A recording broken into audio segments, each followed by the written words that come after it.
campaign prepares an amazing table, but multiplayer is your meal. I could eat it every goddamn day, forever. It's like sitting around on the couch with 7 of your buddies, playing Halo multiplayer, trash talking. 2 men enter, the better man leaves. The lesser man is respawning, and that's Halo.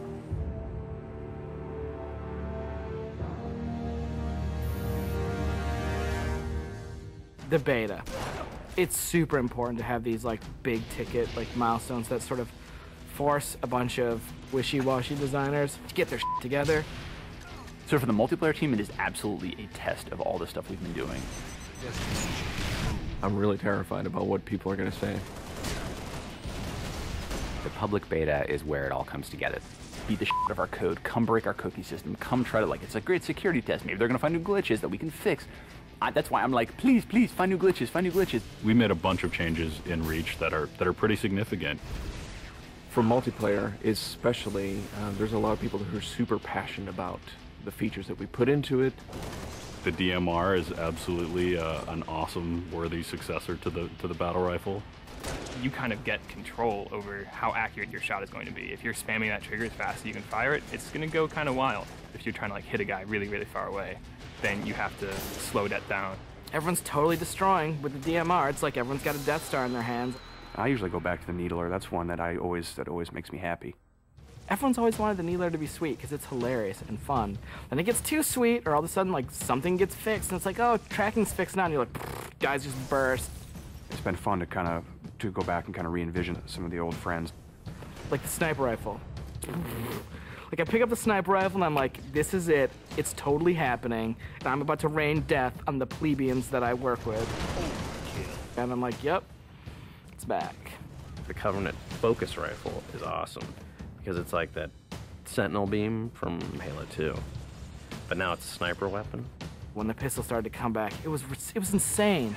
It was so awesome. I'm super excited to see what people do with armor abilities. It totally changes the game. You've got this secret weapon in your back pocket that's your fourth leg of fun. What do you want to be? Like invisible? Do you want to fly? Do you want to turn to stone? With Reach, you've got guys in jetpacks flying around, invisibility guys just showing up.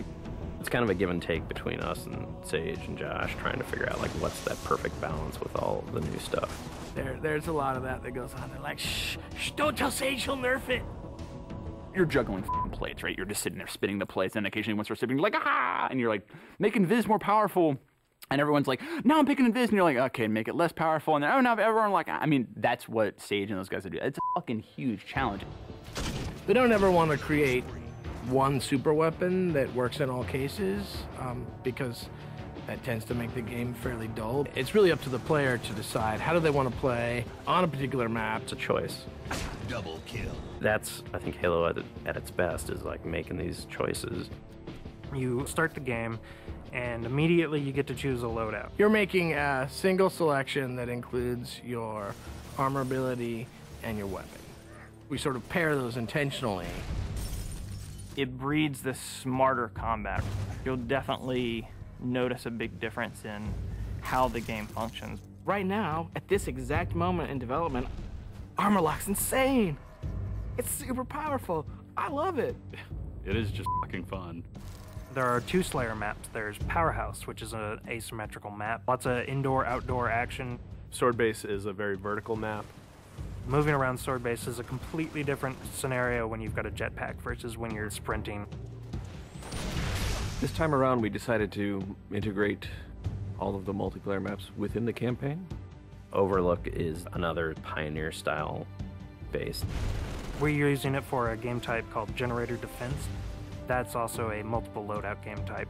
Your loadouts are actually far more varied than, say, in Slayer. Boneyard is our largest map we've ever done in multiplayer. It's definitely the most complicated multiplayer space we've ever tried, and it's also a new game type. Invasion is this big team battle. We sort of sat down and said, let's try to make an objective game that has elements like Slayer and try to make that more fun. And we wanted a big, huge, lots of guys and all these fictional elements. We've added a couple new objective game types, Headhunter, Stockpile. Headhunter. It's so much fun. Like seeing a dude pick up skulls and then you cap him and seeing skulls fly out of his body and then the mad dash to pick those things up. And there's a lot of tension as you're amassing skulls. It's the risk reward of gathering up a lot and banking all at once, or just doing it one at a time and not being a big target. Stockpile is a team game based on capture the flag. 2 teams each have their collection zone or stockpile. There are multiple flags on the map, and your goal is to grab a flag, take it to your goal. It's a game of capture and defense. We have what we call the party games. We have Race, we have Oddball, we have King of the Hill, but like, Slayer's the thing you keep coming back to. Like, for me, Slayer is the game. Slayer is multiplayer. The arena is a really awesome evolution for people who want to play really hardcore competitive multiplayer. Let's just acknowledge that Slayer's awesome and try to build that space where we can sort of say, like, if you're hyper competitive, care about stats, let's make that for you. Bam, games, games, games, push, rating, push, division. The better you play, you'll eventually be put into a division. The arena divisions are broken up into Onyx, Gold, Silver, and Steel.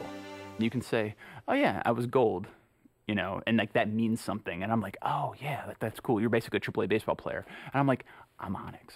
Like, you just met f***ing Roger Clemens.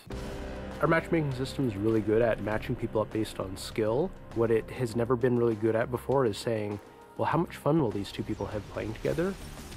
I'll sing. Some of it's obnoxious. I'll get muted. Why can't I tell the system, dude, find me the people who love playing like a team player? Instead of just trying to put 8 people in a game together, we first use the social preferences for finding teammates.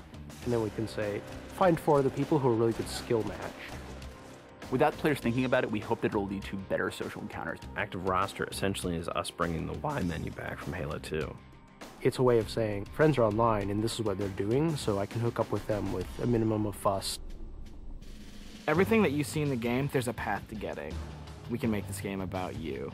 I really wanted to make sure that players were able to invest themselves in the Spartans that they create, and then be able to carry that Spartan back and forth between campaign and multiplayer seamlessly without them feeling like it's 2 different experiences. Start at 0, nothing. Invest, play the game, no freebies. You're beta testing, have a t-shirt. Little avatar t-shirt. I'll be wearing one. The fans should never assume what you see in the beta is set in stone. What's working about Powerhouse? The jetpack is practically crying out for abuse. Is Rocket Spawn open? Is that good? In the end, it's all about the game, and the game is king. There's that magical step in the process, like it stops being software, and all of a sudden it's more like this thing. I'm playing with my friends having a beer. It's awesome.